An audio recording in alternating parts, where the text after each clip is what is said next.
आज हम आपको एक ऐसी सच्चाई से रूबरू कराएंगे जिसके बारे में शायद ही आपने पहले कभी पढ़ा, सुना या समझने की कोशिश की हो, लेकिन अब ये पड़ताल आपको सच मानने पर मजबूर कर देगी। दोस्तों, वर्तमान में भारत में ऐसा कोई स्थान नहीं है जहां मंदिर, मस्जिद, गुरुद्वारे या चर्च न बनाए गए हो। हर गली, नुक्कड़, बाजार और चौराहों पर श्रद्धालुओं ने दान सेवा देकर कई बड़े और छोटे मंदिर बनवाए हैं। भगवान शिव मंदिर, राम मंदिर, भक्त हनुमान मंदिर, लक्ष्मी नारायण मंदिर, कृष्ण मंदिर, दुर्गा मंदिर और जगन्नाथ मंदिर जैसे मंदिर और इसी तरह मस्जिद और मज़ारे हर क्षेत्र में लोगों ने अपनी श्रद्धा के तहत किसी न किसी देवी देवता को समर्पित करके जरूर बनवाया है। मंदिरों में भगवान शिव, पार्वती जी, विष्णु, लक्ष्मी जी, ब्रह्मा, सावित्री जी, गणेश जी, हनुमान जी, कृष्ण जी, दुर्गा देवी इत्यादियों की मूर्तियां रखी होती है और कहा जाता है कि मंदिर में जाकर या मस्जिद में जाकर भगवान से प्रार्थना करने से भगवान सबकी प्रार्थना सुनते हैं। कोई भगवान शिव को अपना इष्ट देव मानता है तो कोई भगवान विष्णु जी व उनके अवतारों को भी भगवान मानता है और अधिकतर हिंदू श्रद्धालुओं ने अपने घरों में भी मंदिर बनवा रखे हैं जहां वे नित्य ज्योति लगाते हैं व गीता जी के श्लोकों का नित्य पाठ, भजन, कीर्तन और आरती करते हैं। हिंदू धर्म का सर्वश्रेष्ठ ग्रंथ श्रीमद् भगवद गीता जी है, जो कि सभी हिंदुओं के घर पर आसानी से मिल ही जाती है। गीता जी में काल भगवान ने जो अलौकिक ज्ञान दिया है, जिसे समझकर हम परमात्मा तक पहुंच सकते हैं, पर देखने में आया है कि जिन धार्मिक क्रियाकल्पों को करने के लिए भगवान ने गीता जी में मना किया है, दरअसल हम उन्हीं क्रियाओं को कर रहे हैं। तो इससे अंदाजा लगाया जा सकता है कि क्या हम भगवान को प्रसन्न कर रहे हैं या दुखी कर रहे हैं। भगवान की पूजा करना और धार्मिक क्रियाएं करना बिल्कुल भी गलत नहीं है, पर कुछ ऐसी धार्मिक क्रियाएं हैं जिन्हें हम बहुत ही उत्तम मानते हैं, परंतु वो पाखंड पूजा में ही गिनी जाती है, जिससे भगवान कभी भी प्रसन्न नहीं होते, क्योंकि वो धार्मिक क्रियाएं गीता जी में भगवान द्वारा बताए जाने वाले ज्ञान व उनके आदेश से मेल ही नहीं खाती। और इसी प्रकार मूर्ति पूजा करना भी किसी पाखंड से कम नहीं है। एक महान संत ने कहा है कि भगवान के आदेश के विरुद्ध जाकर भक्ति करना और आत्महत्या करने में कोई अंतर नहीं है। आत्महत्या करके व्यक्ति अपना मनुष्य जीवन स्वयं नष्ट करता है और गलत और मनमानी पूजा करना भी फांसी पर लटक कर जीवन नष्ट करने जैसा ही मानिए। देवी देवताओं की मूर्तियों को प्रतिदिन स्नान करवाना, आरती उतारना, मूर्तियों से प्रार्थना करना, शिवलिंग की पूजा करना, शंखनाद करना, ये सभी क्रियाएं पाखंड पूजाओं का ही हिस्सा है। अब हम आपको सच से परिचित करवाकर आपके अनमोल मनुष्य जीवन को बेकार जाने से बचाना चाहते हैं। तो आइए अब आपको गीता जी के उन श्लोकों से परिचित करवाते हैं जिसमें मूर्ति पूजा का खंडन किया गया है। श्रीमद् भगवद गीता अध्याय 16 के श्लोक 23 और 24 में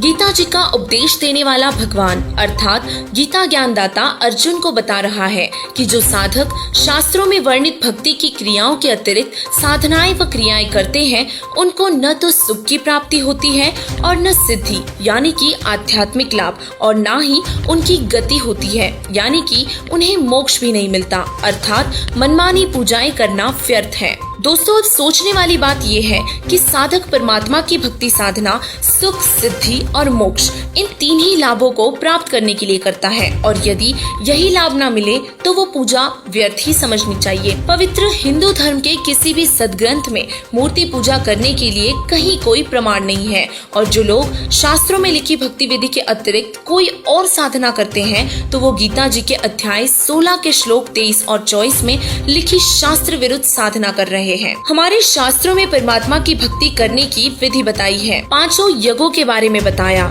ज्ञान यज्ञ, हवन यज्ञ, धर्म यज्ञ, ध्यान यज्ञ और प्रणाम यज्ञ। इनका वर्णन हमें हमारे वेदों व गीता जी में मिलता है। इसके अतिरिक्त की जाने वाली सभी धार्मिक क्रियाएं शास्त्र विरुद्ध हैं, जिसका कोई लाभ नहीं है। जिस तरह बिजली से हमारे घर की सभी लाइटें जगती हैं, पंखे चलते हैं, और जिस प्रकार बिजली के बहुत से लाभ हैं, परंतु यदि हम बिजली के नियमों का पालन न करते हुए बिजली की तार को हाथ में पकड़ ले तो बिजली से करंट भी लग जाता है और मौत का कारण भी बनता है। और इसीलिए परमात्मा के नियमों को भी बिजली की तरह ही जाने, जो नियम में रहने से तो बहुत लाभ ही लाभ देगा, परंतु नियम से बाहर होते ही स्थिति विपरीत भी हो जाती है। सब मानते हैं कि परमात्मा सर्वव्यापी है, सबका भला करता है। जैसे बिजली से लाभ लेने हेतु हमें नियमों का पालन करना होता है, इसी तरह परमात्मा से लाभ लेने के लिए भी जिस प्रकार की पूजा विधि हमें शास्त्रों में लिखी है, उन्हें ज्यों का त्यों करना आवश्यक है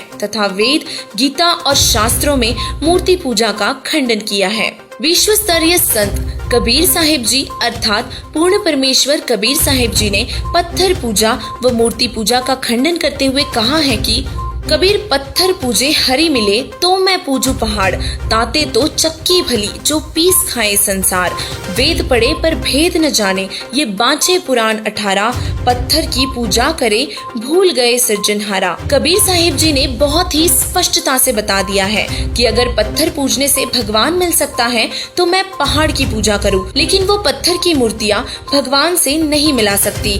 इससे अच्छा तो पत्थर की चक्की ही भली है जो पूरे संसार को आटा पीस के खिलाती है और उनका पेट भरती है। बहुत से संत महंत आचार्य ब्राह्मण वेदों व गीता और पुराणों को रट तो लेते हैं, परंतु ज्ञान फिर भी समझ नहीं पाते और पत्थर की मूर्तियों की पूजा करते हैं और करवाते भी हैं और वास्तविकता में परमात्मा को न तो वह जानते हैं और न ही समझते हैं। जिन महापुरुषों को हम पार अर्थात मोक्ष प्राप्त कर चुके मानते हैं, उन्होंने कभी मूर्ति पूजा नहीं की, बल्कि शास्त्रों में लिखी भक्ति विधि तथा 5 यज्ञों का पालन किया और मोक्ष प्राप्त किया।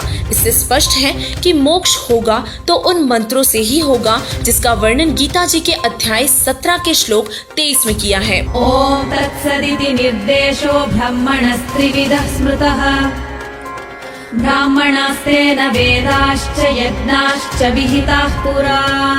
ओम तत्सत मंत्र से ही पूर्ण परमात्मा प्राप्त हो सकता है। गीता अध्याय 16 के श्लोक 23 और 24 में लिखी मनमानी पूजा अर्थात शास्त्र विरुद्ध साधना जिसमें मूर्ति पूजा शामिल है, वह करने से कभी भी कोई लाभ नहीं हो सकता।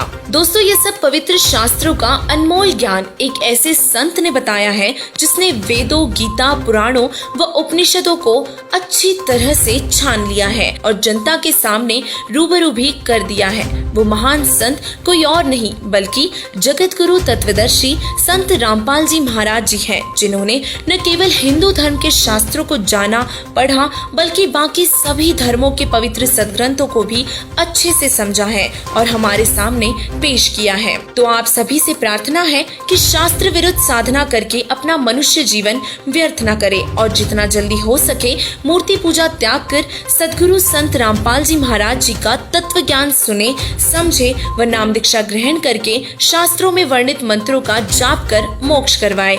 तो दर्शकों, आज की हमारी इस पेशकश में सिद्ध हुआ कि मूर्ति पूजा करने से कभी कोई लाभ नहीं हो सकता। आगे भी ऐसी ही आध्यात्मिक जानकारी प्राप्त करने के लिए बने रहे ऐसे न्यूज के साथ। धन्यवाद।